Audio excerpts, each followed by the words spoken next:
আমরা জুলাইকে শুধুমাত্র ক্ষমতার পরিবর্তন হিসেবে দেখতে চাই না, বরং জুলাই একটি জাগরণ, হঠাৎ করে ঘটে যাওয়া ঘটনা অথবা আন্দোলন নয়, বরং প্রজন্মের দীর্ঘদিনের পঞ্জীকৃত ক্ষোভ এবং এর বিপরীতে মাজলুমদের একটি ক্ষোভের বহিঃপ্রকাশ এবং প্রজন্মের পুনর্জাগরণ হিসেবে আমরা বিবেচনা করছি। জুলাইতে যা হয়েছে নিঃসন্দেহে সেই স্মৃতিগুলো এখন আমাদের চোখে ভাসে।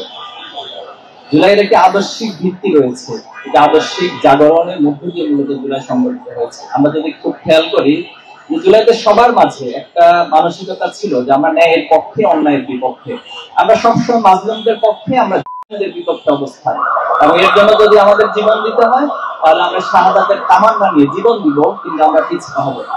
আমরা দেখেছিলাম যে সে সময়ে সকলের মধ্যে শাহাদাতের সেই তামান্না, শহীদ আবু সাইদ থেকে শুরু করে প্রত্যেকের মাঝে এই চিত্র আমরা দেখেছিলাম। আমরা পুলিশের একটি অডিও রেকর্ড ভিডিও আপনারা দেখেছিলেন যে বলেছিল যে স্যার কি করে একটা যায়, বাকিটি যায় না, বাকিগুলো যায় না।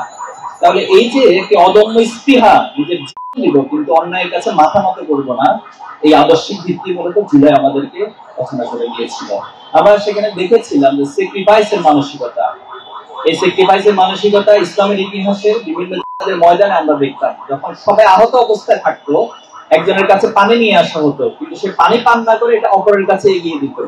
এভাবে করে দেখা গেল যে অপর ভাইকে স্যাক্রিফাইস করতে গিয়ে সবাই শহীদ হয়ে গেল, বাট আলটিমেটলি কেউ পানি পান করতে পারলো না। আমরা এই বিপ্লবে সেটাই দেখেছি যে একজন আহত অবস্থায় তাকে উদ্ধার করার জন্য আরেকজন যাচ্ছে, তিনি জানেন যে নিশ্চিত তার গায়ে লাগবে, কিন্তু এরপরে সেই ভাই রক্তাক্ত ভাইদেরকে নিয়ে এসেছিল। তিনি নিজে আহত, ওনাকে যখন স্ট্রেচে করে নিয়ে যাওয়া হচ্ছিল হসপিটালে, তিনি বলছিলেন যে ভাই আমাকে নিয়ে চিন্তা করতে হবে না, আপনার সামনে অগ্রসর হন, আন্দোলনকে সফল করুন, কারণ আন্দোলনকে সফলতার মধ্যে দিয়েই আমার এই আহত হওয়া, আমার দেওয়ার সার্থকতা খুঁজে পাবে। আমরা সে সময় দেখেছিলাম যে ঐক্যবদ্ধ কিভাবে হইতে হয়, যে একটা জাতি পুরো একটি স্পিরিটকে লালন করে, একটি জাগরণকে লালন করে পুরো প্রজন্ম, শুধু একটি প্রজন্ম নয় বরং বৃদ্ধ থেকে শিশু পর্যন্ত প্রত্যেকের মাঝে একটা স্পৃহা আমরা দেখেছিলাম। এসব কিছুই মূলত একটা আদর্শিক ভিত্তির মধ্য দিয়ে প্রতিস্থাপিত হয়েছিল এবং বিপ্লব সংগঠিত হয়েছে। ইসলামী ছাত্র শিবির নানান আয়োজনের মধ্য দিয়ে আমরা এই আদর্শিক ভিত্তিকে প্রতিস্থাপন এবং প্রজন্ম থেকে প্রজন্ম ছড়িয়ে দেওয়ার চেষ্টা করছি। আমরা জুলাই স্মৃতি লিখন প্রতিযোগিতার আয়োজন করেছিলাম গত জুলাই 5 আগস্টের ঠিক পরপরের সময়টাতে। সেখান থেকে 3500 লেখা এসেছে। সেই লেখা থেকে বাছাই করে পর্যায়ক্রমে আমরা আজকে একটি বই গ্রন্থ রচনা করেছি, সেটার বড় উন্মোচন হয়েছে। এই লেখাগুলো থেকে পর্যায়ক্রমে ধারাবাহিকভাবে বাছাইকৃত লেখার উপরে আমরা গ্রন্থ রচনা করে যাব। গল্পে আঁকা জুলাই বিপ্লব, ছোট শিশুদেরকে নিয়ে একটি গল্প আকারে বই লেখা হয়েছে। তো ঢাকা বিশ্ববিদ্যালয়ের শিক্ষার্থী, আইন বিভাগের স্যার প্রিয় ভাই, তিনি বইটি লিখেছেন এবং খুব চমৎকার ভাবে আমি বইটার একটু রিভিউ দেখার চেষ্টা করেছি যে শিশুদের মাঝে খুনি হাসিনাকে কিভাবে পোর্ট্রে করা হয়েছে এবং আবু সাঈদের চরিত্রকে কিভাবে প্রজন্ম লালন করতে হবে, সেই চিত্রগুলো এখানে গল্প আকারে খুব চমৎকার ভাবে শিশুদের অনুযায়ী সেটা তৈরি করা হয়েছে। আমরা শিশুদের ক্ষেত্রে দেখেছিলাম যে ছোট ছোট শিশুরা জুলাই আন্দোলনে বাবা মায়েদের সাথে এসেছিল, তখন তাদেরকে বলা হয়েছিল, সাংবাদিকের প্রশ্ন করেছিল তুমি কি ভয় পাচ্ছ না, এখানে এসেছো, এখানে তো গুলি হচ্ছে, অনেকভাবে মানুষকে আহত করা হচ্ছে।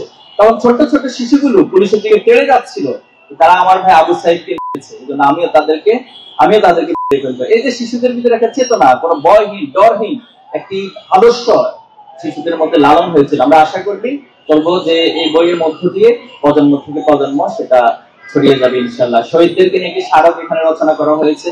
আমরা জানি যে প্রায় 200-র অধিক শিক্ষার্থী ছাত্র শহীদ হয়েছেন। তো তাদের জীবনগুলোকে আমরা তুলে ধরার চেষ্টা করেছি, তাদের প্রত্যাশাগুলো তুলে ধরার চেষ্টা করেছি এবং তাদের পরিবারের স্বপ্নের মধ্য দিয়ে কেমন বাংলাদেশ আগামী দিনে রচিত হতে পারে সেই চিত্রগুলো এই শহীদ স্মারকে তুলে ধরা হয়েছে।